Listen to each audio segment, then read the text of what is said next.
What's up, everybody? It's Chris again from therewiredsoul.com, and I'm gonna start this video out by letting you know the 3 things that help guide me through life. The first one is facts. Facts help me out by knowing what is undeniable versus what is opinion.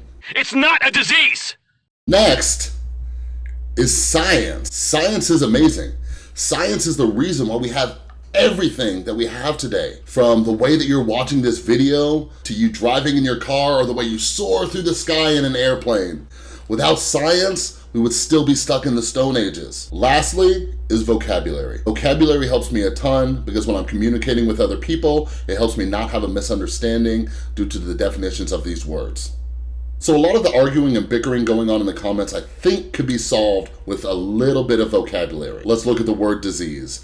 A disease is a disorder of structure or function in a human, animal, or plant, especially one that produces specific signs or symptoms or that affects a specific location and is not simply a direct result of physical injury. The next word that I think there's a little bit of confusion about is choice. An act of selecting or making a decision when faced with 2 or more possibilities. The last word I want to introduce you to is co-occur. Occur together or simultaneously. So when people are saying it's not a disease, it's a choice, I'll put this into a sentence. The disease and the choice can co-occur. Now that we've solved that, let's move on. What's up, buddy? How you doing? I'm great, thanks. So I want to address everybody who thinks that when we label it a disease, we're giving that an excuse.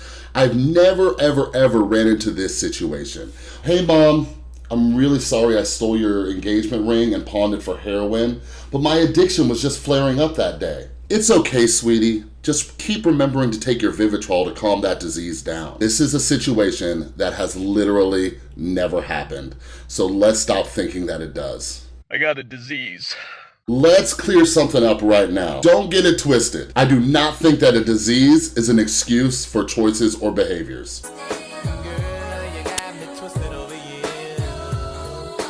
Something that I often tell my clients is that I don't like that saying, hate the disease, don't hate the addict. Because people regain the power of choice from the second that they get sober. Once that physical dependency is gone, they now have regained the power of choice. The best example I can give you is that I work at a treatment center in Las Vegas, Nevada. What I often do is I ask my clients, I'm in a group, and I say, how many of you are sober right now? They better freaking raise their hands, you know what I mean? But with that show of hands, I say, look around the room.